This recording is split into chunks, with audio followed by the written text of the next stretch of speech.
It started as most disruptions do with a smile, not Meghan's. Hers came later too wide, too polished, too observed. No, this one was different. It was quiet, slanted, unapologetically human. And it came from her, the woman who wasn't meant to be the center of attention.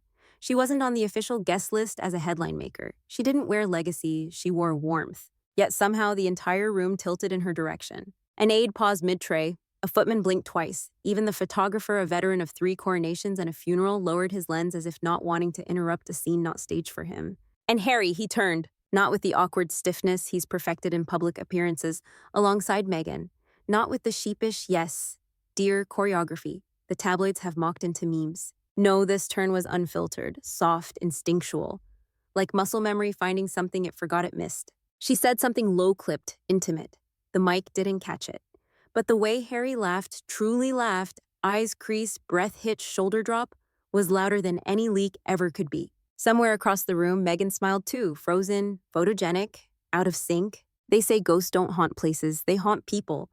And in that room, stained glass glowing, porcelain clinking lineage, breathing off the walls, the ghost of Diana didn't need to appear. She was already there, not in apparition, but in essence.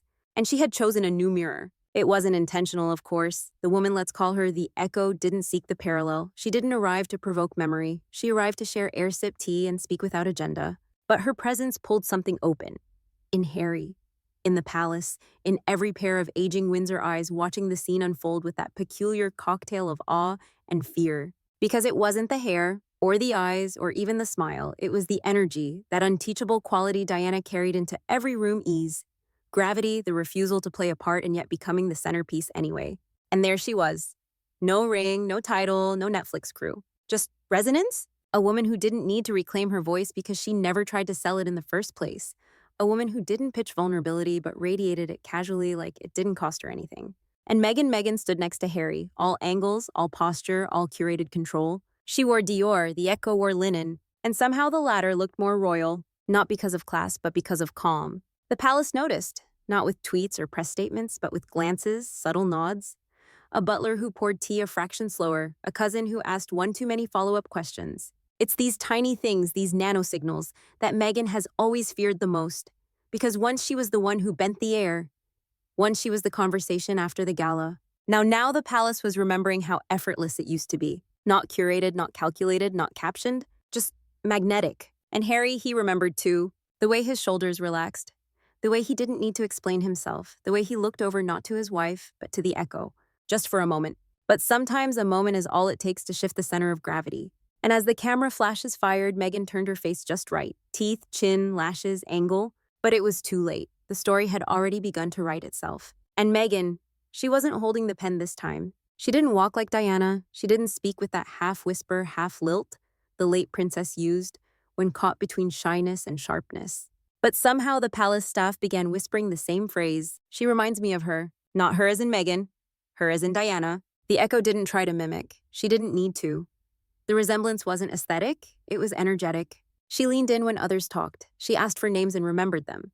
She laughed, but not too loud. She didn't overshare, didn't posture, didn't promote. And that ironically made her unforgettable. There's a certain kind of woman the palace fears and misses. The kind that makes protocol seem like an afterthought, the kind who disarms with presence instead of performance, the kind Diana once was.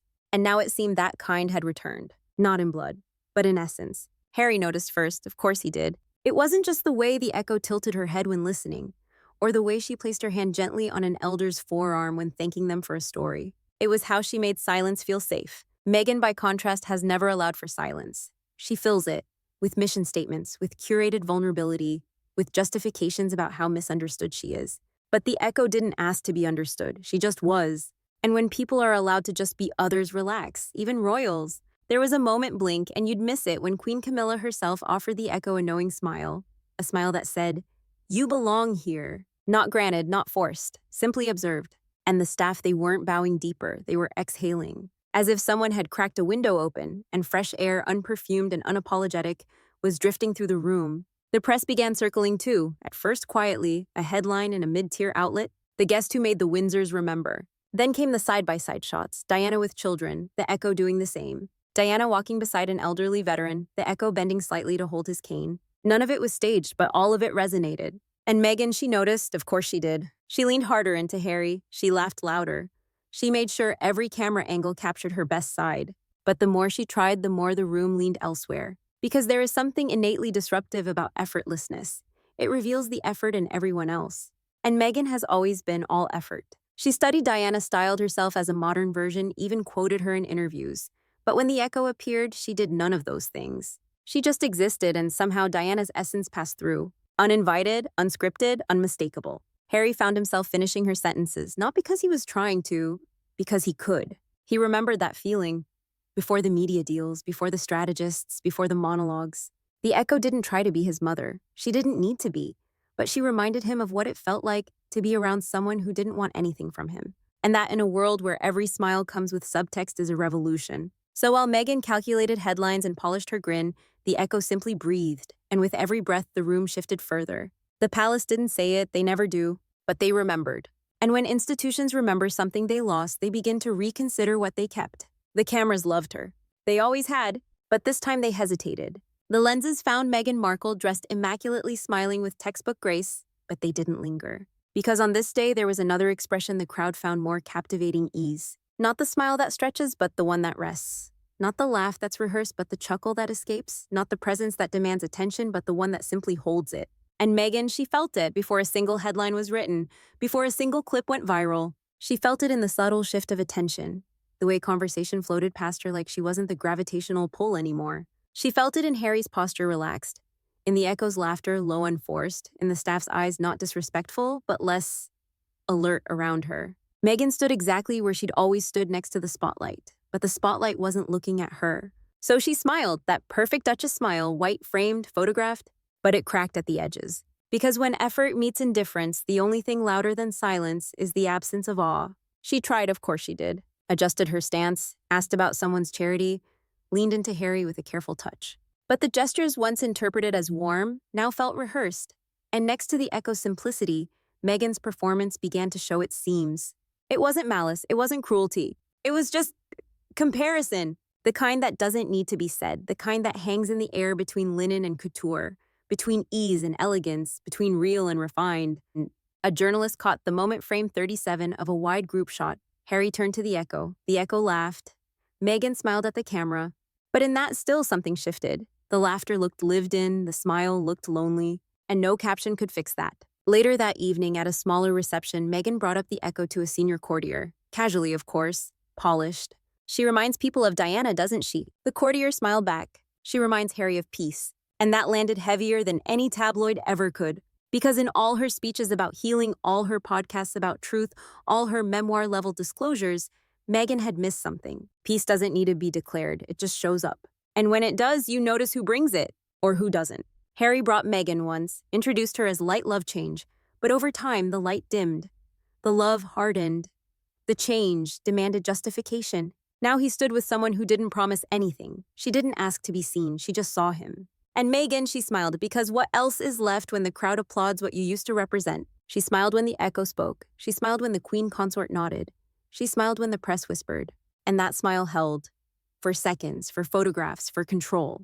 But inside it, a question. How do you compete with someone who isn't even trying to win? The answer, of course, is you can't. And no smile, no matter how perfect, can cover that kind of quiet defeat. The crown never speaks, but it notices. And when it notices, it moves quietly, symbolically, devastatingly. The Echo didn't ask for the attention of the firm. She earned it by existing in the one currency Buckingham respects most: natural order. She didn't flinch in silence, didn't broadcast emotion, didn't recite pre-approved talking points with the trembling urgency of a woman trying to secure her place. She simply did what Meghan never managed. She fit, without forcing, without proving, without branding. And the palace noticed, not with declarations, but with details. Lady Bracknell, who rarely changes seating charts, moved her place card closer. The Queen Consort, whose compliments are rarer than royal apologies, offered a casual, "You bring a lightness to the room." And Harry, he didn't beam, he softened. The kind of soft that comes not from awe, but from familiarity, from the way someone looked at him as if he were enough. Without defense, without damage control. Across the room, Meghan laughed too loudly. No one turned. Even the palace aides, usually masters of neutrality, began referring to the Echo not as guest, but as Miss Hartley. With tone, with respect, with the kind of inflection Meghan had to wring from a Netflix contract. It wasn't favoritism, it was recognition. The recognition of someone who walked into legacy and didn't shatter it, who wore simplicity as armor, who didn't need a platform because she already had a presence. By evening, the headlines began adjusting their angles. Palace intrigued by guest who channels Diana's spirit, who is Miss Hartley. A quiet force at royal event, smiles, silence, and something familiar. The woman who made Harry laugh again. No scandals, no exclusives, just tone and timing. And for Meghan, timing is everything. Because in this family, image is crafted not by who you are, but how you're allowed to be perceived. And slowly, deliberately, the perception was shifting. It wasn't hostility. No one snubbed her. No doors were closed, no curtsies withheld. But absence is louder than insult, and silence from the palace, the Murray's, is never accidental. In her early days, Meghan made headlines for disrupting tradition.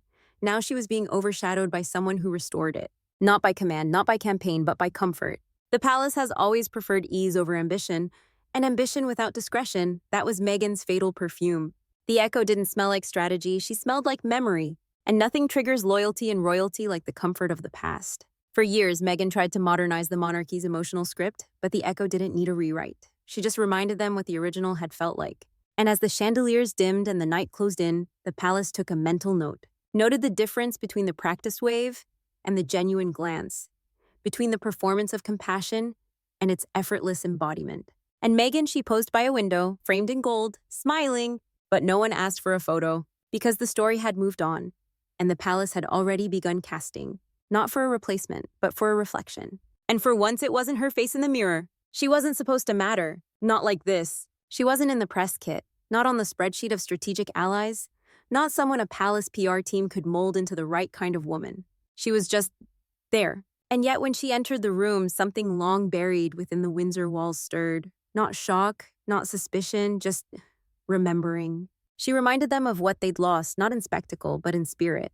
For years, that void had been occupied by noise, tell-all interviews, podcast revelations, docuseries dripping with curated tears. But this woman didn't offer catharsis, she offered presence. And in that presence, a piece clicked. Not the whole puzzle, just the piece they didn't know was missing. The one Diana left behind, the one Meghan tried to replicate, and failed.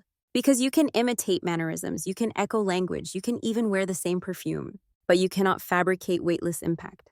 The kind that shifts a room with stillness, that softens a prince's jawline, that makes a staffer feel seen, that reminds a monarch what grace once looked like in motion. And now that the piece was in place, everything else looked forced, especially Meghan. She smiled, still, always. But the smile had turned from invitation to insistence, a fragile demand that said, see me, still choose me. But no one had declared otherwise, no one had replaced her. They simply stopped orbiting. And that's the cruelest kind of erasure, the one you can't protest because it never speaks. Meghan had built a brand on being the outsider, the truth teller, the survivor of the crown's coldness. But the Echo didn't need a narrative. She didn't need to be known. She just needed to be. And in being, she outshone without trying. That morning, a royal aide was overheard saying, "Funny she doesn't look like Diana at all. But somehow I couldn't stop thinking of her." That's resonance, not resemblance. It's the kind of presence that speaks in absence, that holds its shape even when the crowd moves on. And Harry, he didn't say much, but his eyes lingered, not with desire, with memory, with recognition. Because sometimes we don't fall in love with people. We fall in love with the feeling they return to us. And the Echo returned to him a version of himself he hadn't been in years, unmanaged, unguarded, real. And Meghan saw it, not in a kiss, not in a scandal, just in the space she no longer filled. She had fought for headlines, fought for visibility, fought for control, but the woman who made the world pause didn't even raise her voice. She didn't break Meghan, she revealed the cracks. Cracks that had been papered over with activism and Armani, with floral monologues and trauma merchandising, but none of it could compete with gentle remembrance. Not when the palace saw it, not when the public felt it, not when Harry responded to it. So no, the Echo won't replace Meghan. She doesn't need to. She simply walked through a door Meghan had pried open and showed everyone what should have been on the other side. And Meghan, she's still smiling, because when the spotlight moves on, all you can do is pretend it was never yours to begin with. So tell me, was this woman a threat or just a mirror? And if she was the missing piece, then what exactly does that make Meghan?